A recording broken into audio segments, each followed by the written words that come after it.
Olivia Wilde is doing it again. You have to see. Okay, thank you for liking and subscribing. Thank you for clicking the little bell. Welcome to another episode of What's Going On?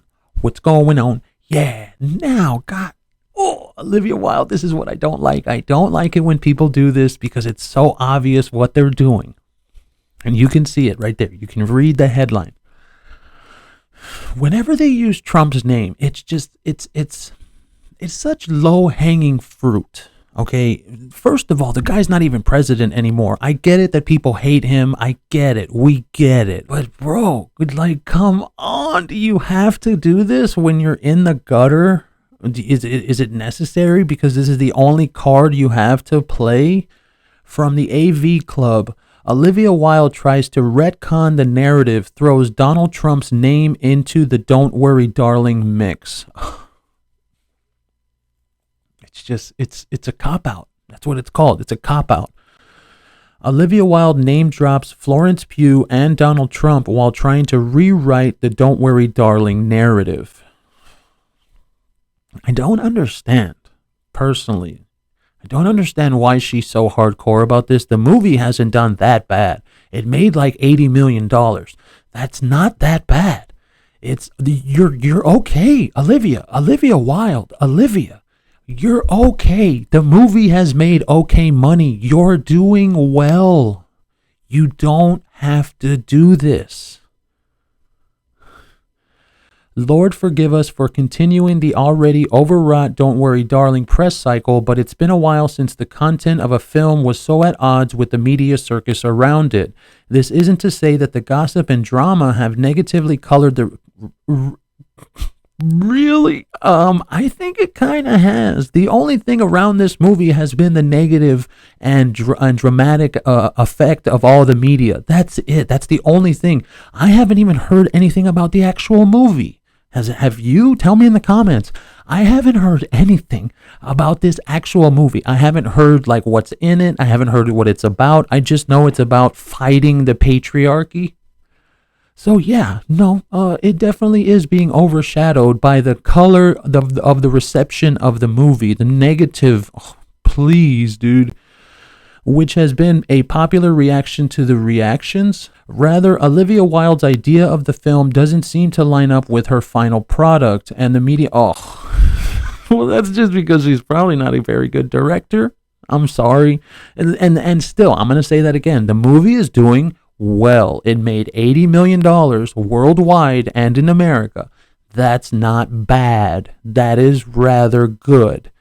So I don't understand this constant of the media with her and Don't Worry Darling. I don't get it. The movie, it's not like it's a failure. It really isn't.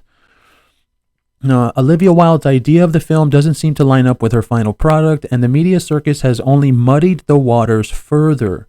Let's get this out of the way first. In a new Elle interview, Wilde adds to the list of Don't Worry Darling inspirations, which includes the feminine mystique. Oh, God. That book, I swear. Oh, I remember that book from college. And Jordan Peterson. The movement to overthrow Roe v. Wade, as well as former President Donald Trump. Why do you have to talk about that guy? Why? We had a bunch of Trump quotes up on our board when we were writing the script. What? You were using Donald Trump for inspiration, Olivia Wilde? What is wrong with you? What are you doing? And there was this gross tendency of Trump's to be very nostalgic about a better time, the director says. What these men are referring to is a time that was horrific for anyone who wasn't a straight white cis man. Bro, she says the word cis. Really? Olivia Wilde in her daily life? Because if she's using that in an interview, that means she talks like that in her daily life. Cis. And you know what I'm talking about when I say that word, cis. You know the type of people that I'm talking about when I say that word, cis. Oh, fair enough. Yet Wilde is also careful to clarify that the straight white cis men are not the sole target of Don't Worry Darling's cultural commentary. Really? Well, that's the only thing we've heard so far, and I'm not talking about only today. All I ever heard was, remember when she talked about how women will only orgasm, not men? And then she talked about white men, and now she's talking about cis white men. Come on, man. It kind of just seems like you made an entire movie that's supposed to fight against the patriarchy. That's all that the movie is. That what all that the movie was about? Because I haven't actually heard what the movie was about. I don't even know it. If in order to actually find that out, I think I got to go read the synopsis or something, because she hasn't told us, and I haven't figured it out what the fucking movie is about. I don't know. I'm very curious about our collective complicity in uphold. God damn it, son of a bitch. I'm very curious about our collective complicity in upholding the patriarchy. God dang it. Oh my God. This is just so cringe. When you read those words, it's like, ugh. Okay, calm down. I found myself seeing a lot of content that was struggling to address feminist issues. What? And instead becoming either really simplified or overly didactic, right? She explains, I had no interest in making a feminist parable that was judgy or that defined men as bad.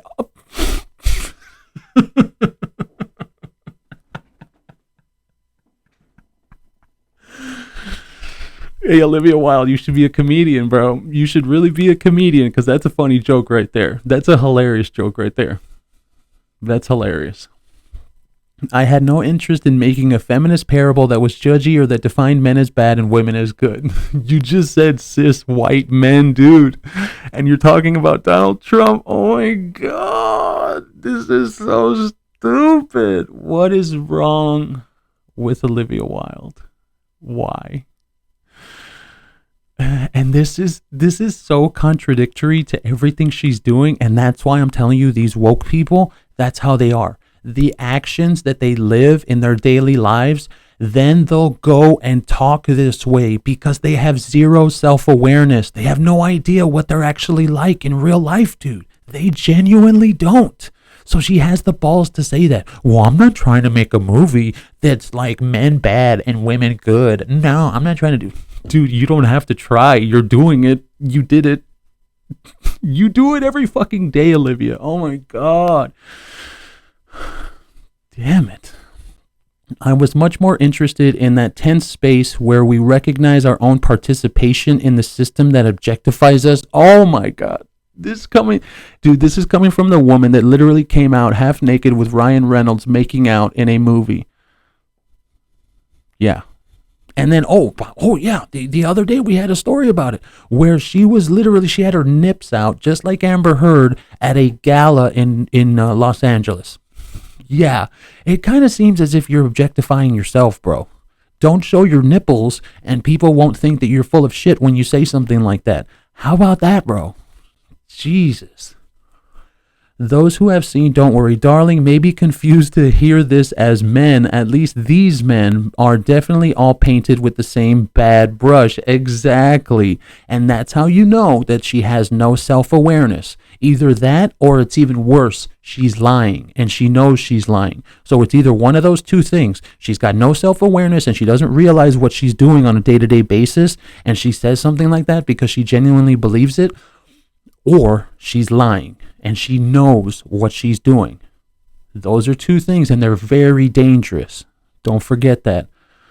Almost all of them have non-consensually brainwashed their female partners. See, and that's the thing. Okay, I understand. Don't get me wrong. I know history. I know what the world was, especially the American world. I know what it was like here in the 1950s and 60s and all that kind of shit.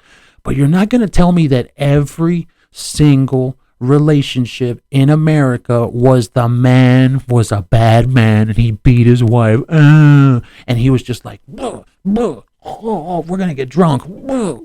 Come on, man. You're trying to tell me there wasn't anybody with a healthy relationship in the 1950s? Come on, Olivia. Have you ever thought that maybe it's you? You ever thought that? Zero self-awareness. Oh. There are a few female characters who do actively participate in this system, though the protagonist Alice Florence Pugh is not one of them.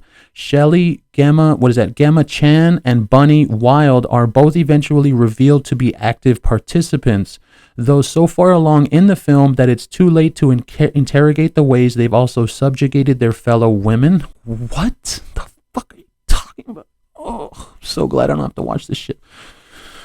You know what? I've actually been thinking about doing that. I've been thinking about doing a lot of movie reviews, like real movie reviews. Tell me what you think in the comments if you think we should, because I feel like I would watch this movie and I'd probably hate myself afterwards for watching it. But then we'd probably do like an hour-long review because I'd have so much shit to talk about her. I bet you anything. But just let me know. You think we should do some movie reviews? And we'll do it. That'll be so badass. Wild has been consistently careful to heap praise on Pugh throughout the film's PR blitz, but in the LPs, she attempts to rewrite history by referencing the actor's rare comments on the film. Florence very wisely pointed out that a lot of attention has been given to the sex scenes. Oh, you mean because they were on the poster? There was literally a sex scene on the movie poster. Gee, Olivia. Zero self-awareness.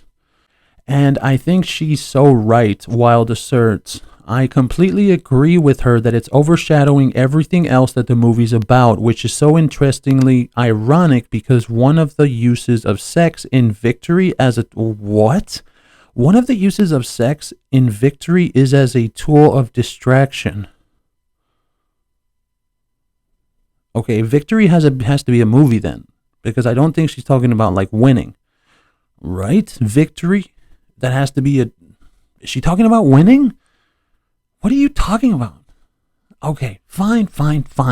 Victory, since it's capitalized, it's got to be a movie. Not that I've ever heard of it. But if she's not talking about a movie, she's talking about literal, the victory, like winning and losing. And that sex is a tool in Victory as a tool of distraction. I guess. Right? That's what she's saying. I don't know. Hilariously, Pugh's remarks about Don't Worry Darling being reduced to its sex scenes only came after Wilde had proudly touted the rarity of a film depicting female hunger, as specifically this type of female pleasure. Exactly. You were the one, Olivia Wilde, you were the one that spoke about, well, women come in this movie, men don't. Only women orgasm in this movie. You're the one that said it, dude.